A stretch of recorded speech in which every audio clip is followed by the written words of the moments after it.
Marisa, welcome to the Potential is Human podcast. Before I dive into what's keeping you busy currently and the impact you're creating in the world, I obviously want to have a look at the journey and the story.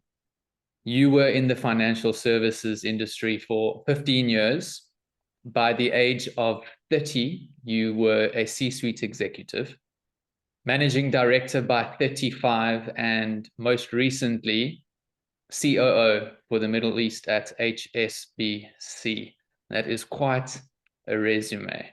What initially led you down this path and set you on your journey of climbing the corporate ladder, specifically in the financial services sector? Thank you so much, and thanks for having me. I quite like talking about myself and my journey, so this is a great opportunity. So thank you. It's a bit of a strange one, really, because I guess I never really had a vision from a young age as to this is what I wanted to do and this is what I wanted to be.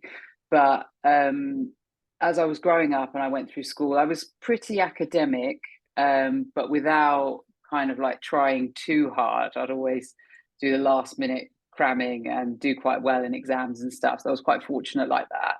And then I went to university in London and studied law. And I was the only person, still am the only person in my family that's been to university. So I have a family full of like entrepreneurs of different businesses, working property and, predominantly sales focused. And I think because of that and because of my educational background, my parents were like, why don't you go to university, study law, do something, I guess, kind of proper. So that's what I did. And then I just sort of got stuck on the corporate ladder. And I wouldn't say I'm ever really particularly like a proper corporate person, but I like doing different things. And my last job afforded me that. So there were a couple of opportunities where I could have left and done something else over that 15 years. But in the last 9 years, I was with the same company, HSBC, and I had 6 very different roles. So it really did keep me occupied. I lived in the UK, I lived in Brazil for a bit, and then most recently, I'm in Dubai in the UAE. So it was that variety that really drove me and kind of getting to work with and learn about different cultures rather than, I guess, the actual content of what I was doing, which fascinates me from a people perspective, because I love meeting new people. I love working with people. I love having a big team. But from I guess, more of a business and commercial perspective, I would be less interested in that.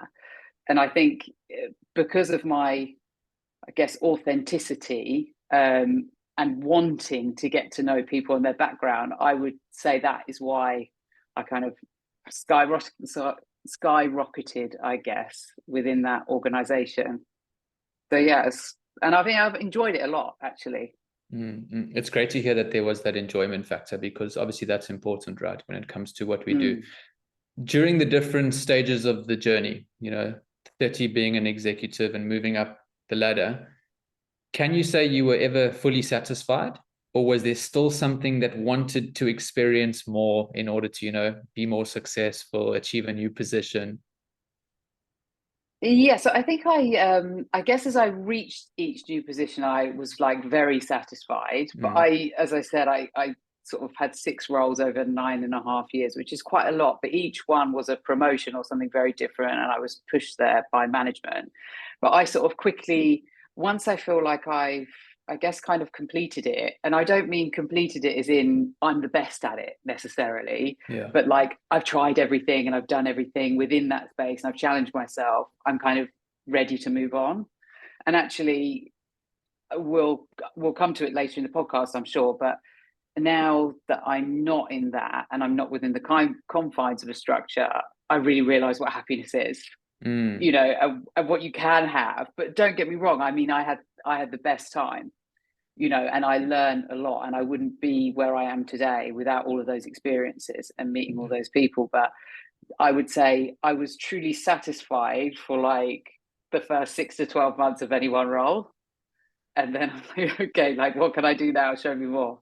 Yeah, I need it's to really learn more. important what you're saying, because what I discuss with a lot of people on more of the non-dual understanding is we are always looking for happiness and fulfillment outside of ourselves, right? Be that in people, places, experiences, career titles, and things that we want to acquire. But as you've just said, it's not a lasting fulfillment. It's temporary. Mm-hmm. It's more of like a short-term gratification.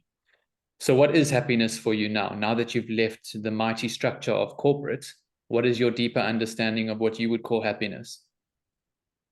So happiness for me, so I've always felt like, or I've always had the awareness for when I'm managing big teams, I try to keep the pressure, like I try to take away the pressure from the layers beneath me on the basis that I know most people go to work, unless they're power hungry and they want to climb the ladder. Most people go to work to have enough money so that they can then enjoy time outside of their work and Mm. spend it with their families and their loved ones. They can travel, they can eat what they want, they can just have a nice time. And now I never really felt like that because I was one of those that was power hungry. So I was like, oh, this makes me happy. I'm like multitasking at work. 1 minute I'm in like a strategy meeting, the next I'm in risk, the next I'm like talking about bonus pots and all this kind of stuff, and other performance metrics for the business. And now that I'm out of it, I realize that happiness really does just come from within, and really in the context of the universe, we are like such a small dot and so insignificant. So for me, happiness is really giving back as well, and that feeling of it not being about me, it's about that interconnectivity with other people as well, and just, I guess, just following your passion. Well said. We could have a whole discussion on that topic. Maybe we should. Maybe we should do another one. Yeah. You mentioned to me previously that you were, stressed and then overworked. I mean, looking at what you've done in your corporate career, that's pretty understandable. And I think it's quite, sadly so, it's quite normal out in the corporate world. What is it that allowed you or drove you to push yourself to that degree of stress and being overworked? Was it a desire for success? Was it wanting to prove yourself? Because eventually things needed to change, which we'll get into next. But what was it that made you push yourself so far? I think it's a desire for success, and also I hate like failure, and I've learned from that now, and kind of like coming across as incompetent, I guess. Mm, And I think having moved up quite quickly, I didn't perhaps get the same amount of time as others to like adjust to each role that I had. So I felt like I was always chasing my tail a bit. yeah. I wouldn't show that. I think if you ask people that work for me, they would say, or work with me, I should say, they would say I'm quite like calm and, reserved. But actually, inside, there was like a lot of pressure, and being sat amongst people quite regularly that don't look like me and definitely don't act like me is quite challenging. So you're sort of like, how do you be authentic and try and blend in is Mm. quite stressful. Yeah, well, what you're actually saying and what I hear, right, in your own way is the desire for success, right? Wanting to be somebody significant. And the flip side of that coin is that sense of inferiority, or as we commonly know it, like not being good enough. And here you go and you get to the top level in corporate, yet we've already said that something wasn't satisfied permanently. You then had a baby. How long ago was this? So yeah, she's called Paloma, and that was 18 months ago. Wow. Yeah, Yeah. And big shift. having Palomas must be a massive shift. But with that came, from what I've read, is probably the most significant part of the journey in terms of transformation for you. So you suffered from postnatal depression, which also then went into severe pneumonia, if I'm correct in saying that, Hmm. which was extremely difficult for you, near death, in fact. Are you happy to tell us more about that experience? Yeah, of course. Um, so I feel like everything happens for a reason, and I feel like the pneumonia was the universe telling me just stop. Yeah. So yeah, so when I had Paloma, I think everyone has a birth story, so I'm not going to talk about that here, but the birth was horrific. And having a baby, is, I mean, I feel obviously very grateful and very blessed, but I mean, it's horrific. Mm. It's like life changing, for me. So I suffered from postnatal depression, but it took me a while to get to that stage and be able to admit it. But it was like I was so used to being in control of everything and just managing, a million spinning plates at a time, being relatively unfazed, to suddenly I'm sat there with this like little gremlin that everybody's buying me gifts for and saying how like happy they are for me. And I'm like, am I the only one that's feeling like this? I'm not very happy. I'm up all night. I'm stressed. I'm losing weight really quickly, which is kind of like, it was just crazy. I just felt, yeah. And I felt like I couldn't talk about it. I was like running 5K 3 weeks after an emergency C-section, just because sport was a legitimate reason to get out of the house and be by myself, so I just wanted that time.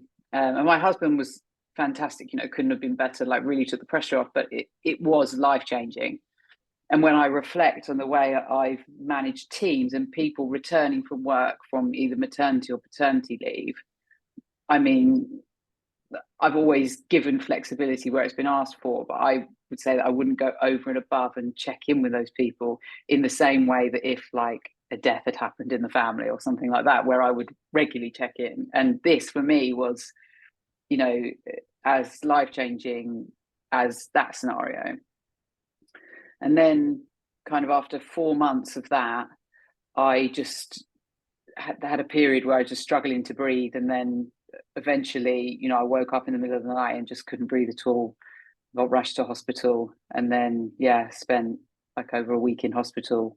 And it was just a time for me to reflect really on what's important.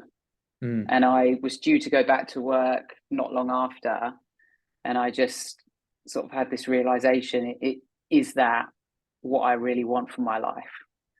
Am I putting too much focus there when it should be like, spent with my family, nourishing my soul, following my passion? Like, why am I giving everything for something else? And I've had like the worst 6 months, and I've had a baby. It should have been the best 6 months. But I say it should. I think a lot of people suffer with this and don't talk about it. So it, for me, was just a really hard hitting way of, I feel the universe telling me, stop. Yeah. You mentioned something really interesting. So being somebody in corporate, I would make the best assumption that you had built quite a healthy network, but you just said to me that you couldn't really talk about it. Obviously, you have your husband and someone, a loving partner you can open up to, but what made you feel like you couldn't talk about it? I find that very intriguing, considering that you would know a lot of people and have a support structure around you that I would think you could talk to. Yeah, I did have some like amazing friends, and some of those were from my previous company, and I did talk about it. But I felt like, honestly, like I was inundated with gifts, and that I was very like grateful for. I had a huge team here, like a couple of hundred people, and most people bought me a gift. I would say like maybe 30% of that bought me a gift, which was amazing, and I hadn't long been in Dubai, so it was just like incredible that they really do go above and beyond. And here, just people were so lovely and so friendly, but I just felt like I was overwhelmed with like almost this inpouring of love that I couldn't speak out. And the more that stuff was arriving, like balloons and flowers and everything, it was just making it worse. But so I just kind of went into my shell. And if I'd have gone back, then I would have like spoken up about it afterwards. But I went down a different path in terms of deciding to change my life, I guess. Yeah. But Yet yeah, here I you didn't want are to rain on talking their about parade, it. really. Yeah, yeah, Yeah. exactly. The universe telling you to stop. So now you're not well, you're experiencing suffering, and you have this realization that you just need to actually stop and be still. What other realizations landed in the time of pause for you? Because you're no longer in corporate. So what was the clarity that came through for you to start making change in your life? Yeah, so I started speaking to a therapist, but I've always had coaches, and I have had therapists kind of on and off a little bit, but there's an amazing therapist here. And she just really kind of helped me break it down, like in terms of what my purpose is and what really makes me happy. And we kept talking about it, and I think if you can't answer the question yourself, like what makes you happy, then how do you expect to ever be happy? Like Mm. what are you driving towards? And I was sat there, I was thinking, well, my family does make me happy, but it should make me happier. But I'm like quite depressed about a certain part of that moment. And like I know what I like, but what's my purpose? I think was sort of the realization. And then I got to a stage with her, and she said to me, psychiatrically, she's a psychiatrist. She was like, psychiatrically, I don't, there's nothing like actually wrong with you. You've gone through like a really difficult time and you've worked through it, and you will continue now to come out of that and come out of the other side. But she was like, I really think that you need to like tap into your body more, and like meditate and do stuff like that, and just be more mindful. And I was thinking, this has been said to me before, like, do you meditate, practice mindfulness? And I've even said before that I do meditate just to stop people asking me about it. And then with her, I was like, I'm really at the end now. What do I do to get better? What do I do to live more mindfully? And then I started reading some books and just meditating more and more. And it was really difficult at first. And now that's kind of opened me up to a whole nother way of living. Mm-hmm. Any books that stood out for you and really started to expand this journey of awareness? Yeah, so for me, you've probably read it. I really like Michael Singer's Untethered Soul, Mm. and also his podcast is brilliant. I have It's to really, agree really with you. good. Yeah, it just like breaks it down, makes it normal, brings it into everyday life. So if you're in a traffic jam, you've got someone like right up behind you beeping the horn nonstop. Instead of like engaging in road rage, just think maybe they're desperate to get to the hospital, or like you just don't know other people's story. So I've Mm. started to try and live my life like that, kind of more empathetically, and just not sweating the small stuff. And I think when you do it so much, you almost like meditate in real life situations, not when you're like sat cross-legged on the floor Sure. thinking about everything you shouldn't be thinking about, or you think that you shouldn't be thinking about. Yeah. That makes sense. Yeah. I get that. That's where meditation truly happens for me. Initially, it's like sitting still and meditating as a practice. And then we stand up and we go outside. And the first thing that triggers us, we're like pissed off with somebody. And then we're like, Yeah. okay, the meditation's not really leaving the cross-legged position. So I'm not going to ask you if you meditate. You've been asked that enough and you've answered that question. I would like to know, did you started working with a therapist?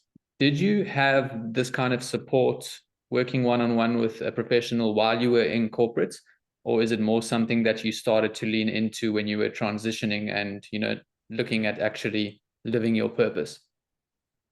Yeah, no, something afterwards. So within corporate, I was kind of always been offered coaches, which I don't necessarily, it's not the same thing.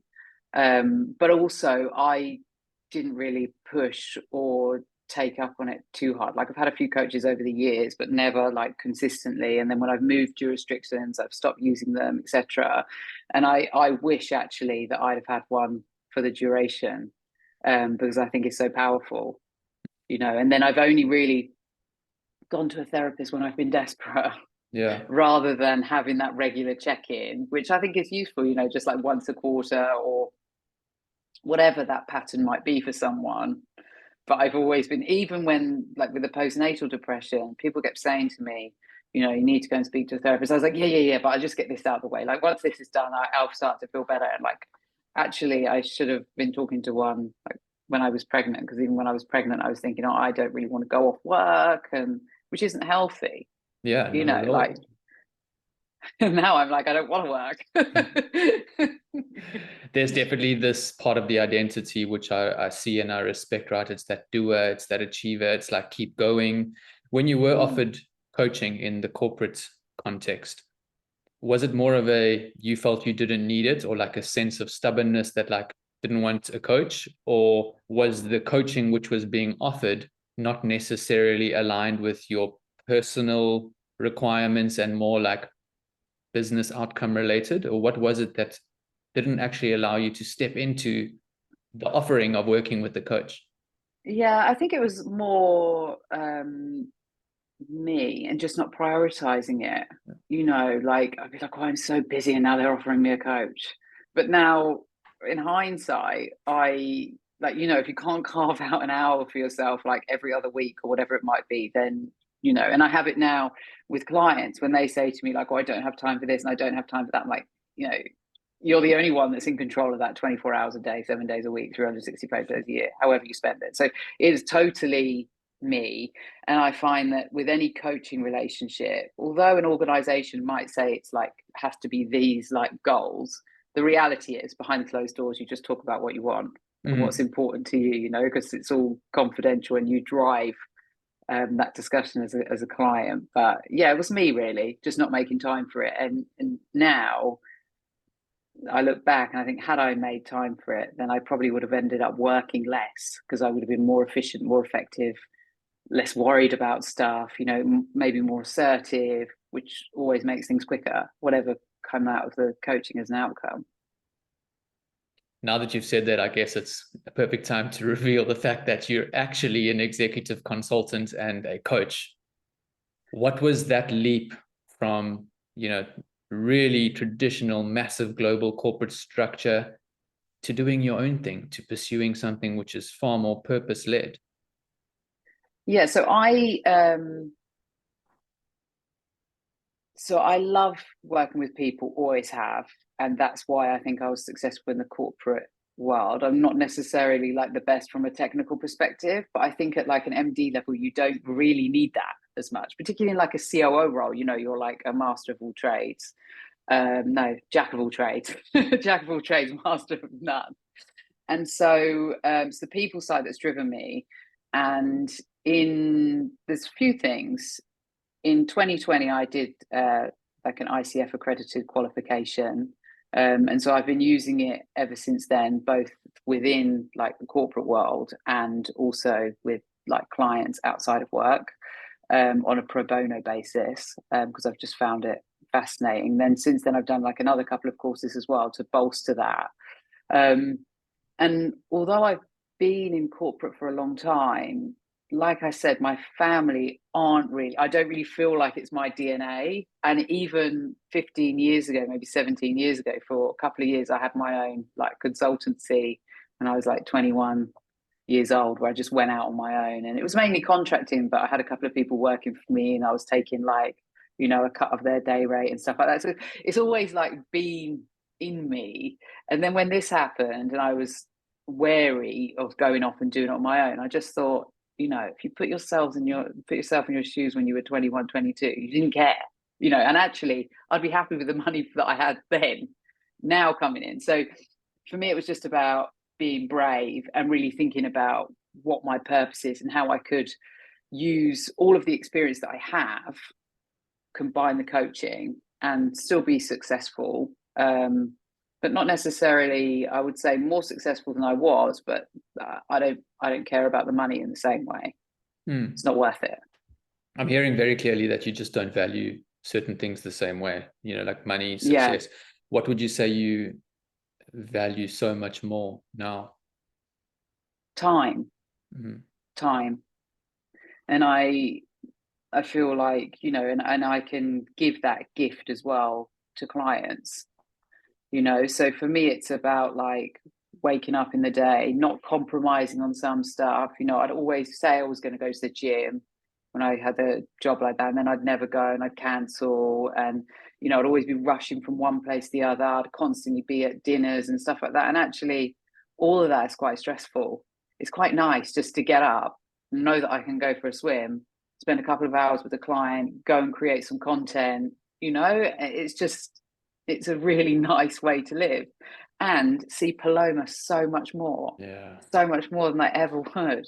Mm. And it's now to think of it and work those hours and have a baby at home is just, I mean, I just think the world needs to change, because I'm it's with not you. right that we live like that. It's Yeah. just not right.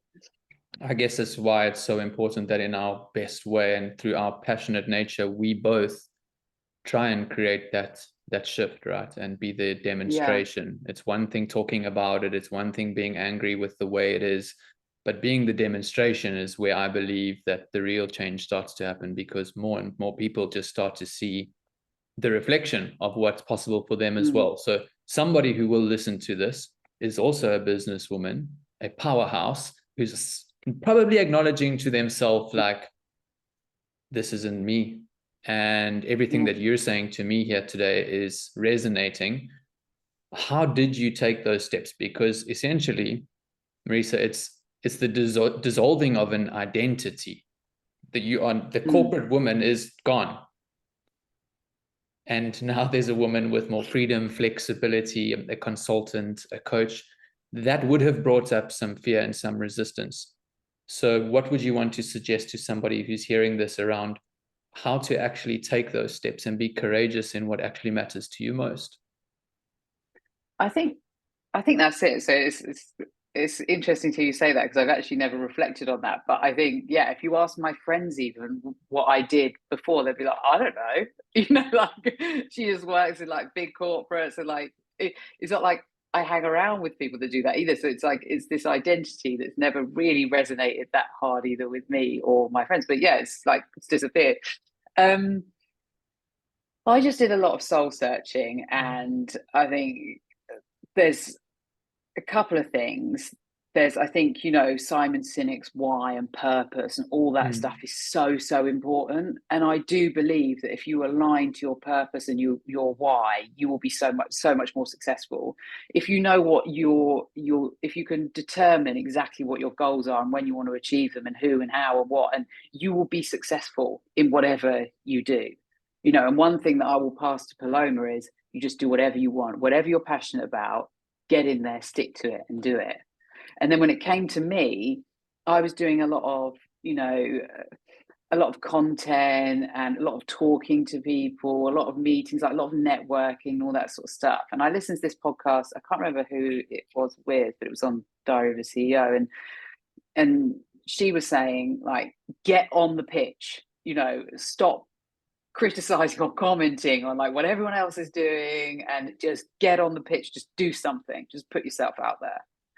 So then I just thought, right, I'm going to get on the pitch, I'm going to contact corporates, I'm going to contact individuals within those corporates, I'm going to talk about my leadership coaching program and the modules and everything, and I'm just going to like talk about it. Mm. And then actually from that, you just, obviously it's you don't want a pushy coach or consultant, so you just put it out there, meet with people, and then when people need it, maybe you'll be one of the people they choose. But regardless, it was just like, just get it done, just do it, just rip the plaster off.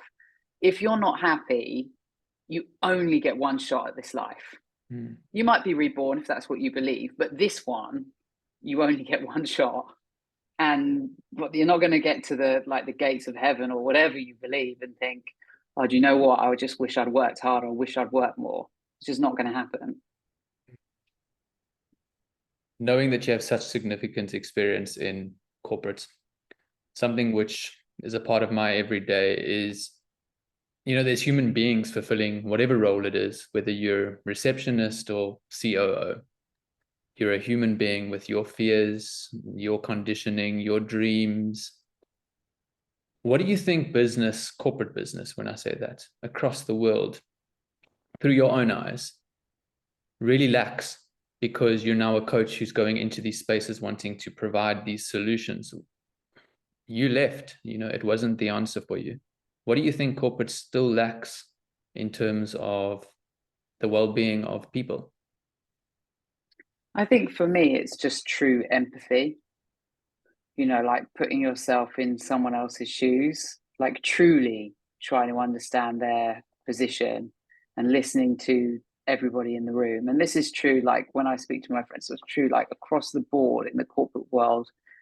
Generally, it's like we say things, but do you truly mean it? Mm. Do you truly mean it? If you say you're flexible, then don't call me after 5. Don't send not even after 5. If I tell you I'm doing something in the morning, just leave me alone.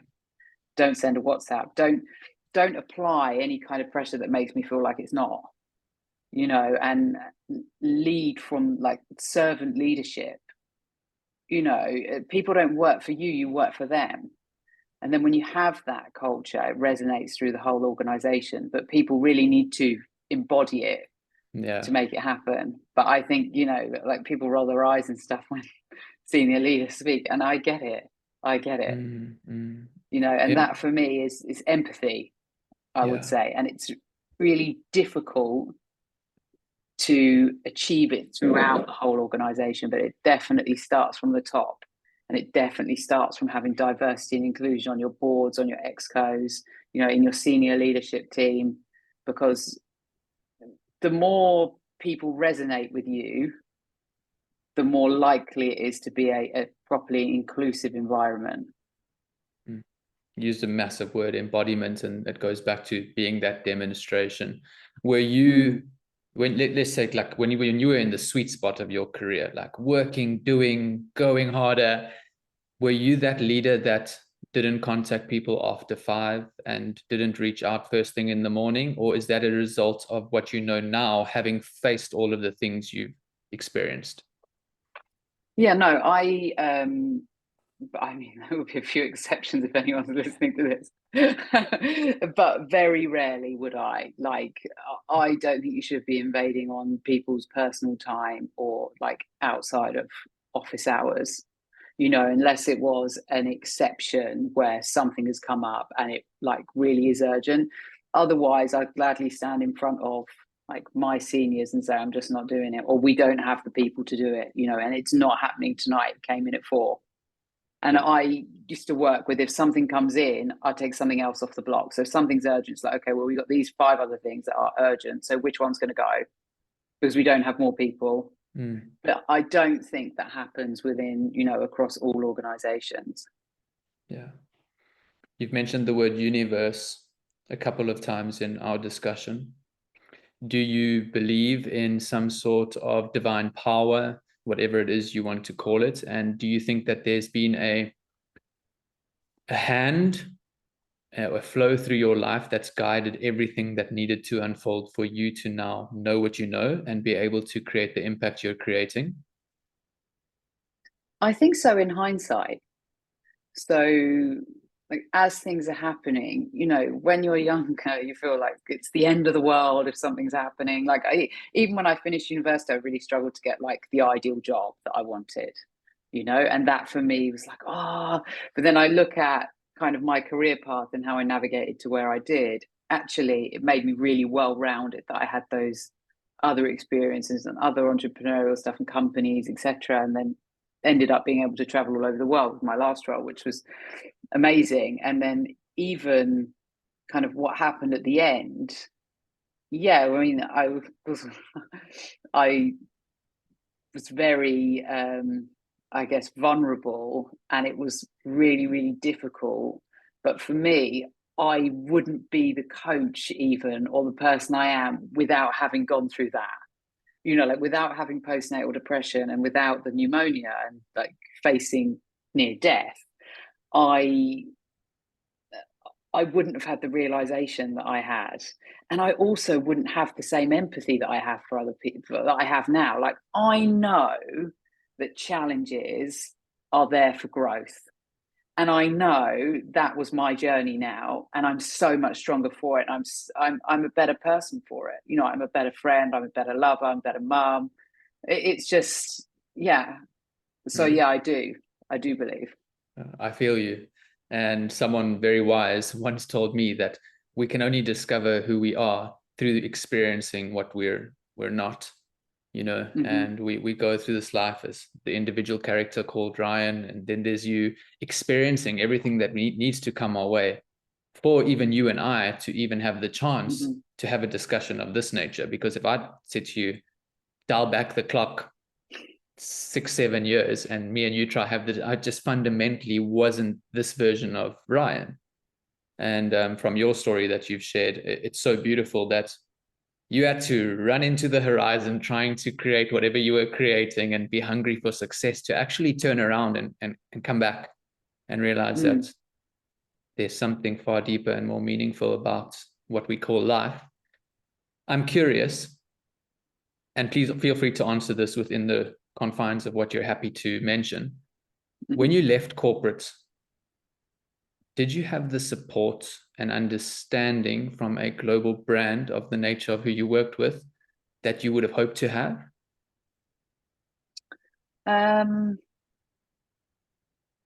I don't know really, because I was kind of in my own head as well. Like I don't believe that I like manifested it and asked for it really. I think the support is there now.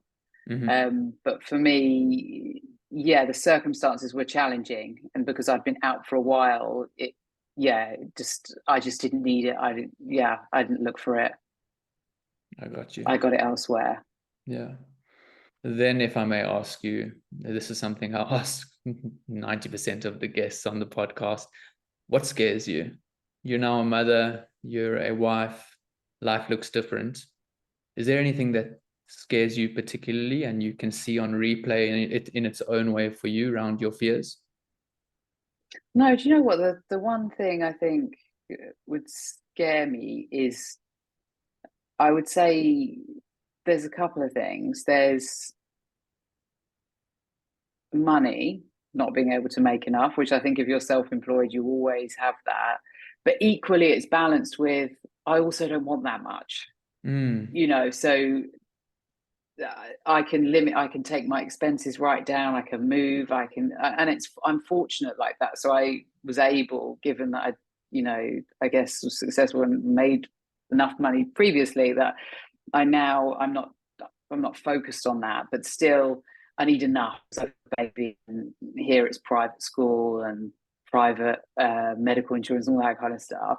And then the other thing is just Paloma. Like I want her to be really happy and have the best life that she can that she can have.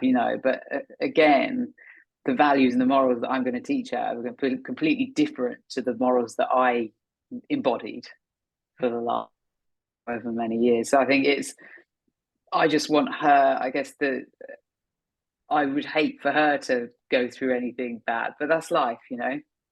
Yeah, it is. Two things that, money and this scarcity that all of us have to some degree. I feel like we go through experiences which also help us clear that and to become more abundant. But it runs so deep, the fear of not having enough. And that's, for me, a clear indication, because it happens to me as well. I'm not perfect. That I've fallen into the illusion, or the trap, for a better word, of feeling separate and limited and not connected to the abundance of everything in this universe or world. And then, Paloma and having a daughter. I don't have children yet, so I'll let you know when that changes. But if you look at your journey, Marisa, and you got to just, there's an acceptance for me when I look at young people that we can't escape this conditioning and the suffering which we're going to face in life. So as a parent, I can only imagine, it's like you probably didn't plan your journey the way it happened when you had postnatal depression and pneumonia, but that was the necessary experience for your greatest growth and transformation. And then we see such pure young individuals, 18 months old, who are going to walk their own walk. And there is a part of me, if I must be honest with you, that wants to protect people from that. And maybe I should look at what that is. But they're going to face what they got to face. And even for you as a parent, you just can't prevent that. But then we can also find acceptance in the fact that those are the things which are going to reveal to Paloma the truth of who she really came here to be. I just want to thank you for being so open, for sharing what you have shared with us today. The listeners don't know, but you mentioned to me before this podcast started that you're actually looking at letting your own podcast be birthed into the world. So keep a lookout for that, everyone. And I can't wait to just see what you do with it. Thank you for your time. Thank you for being transparent.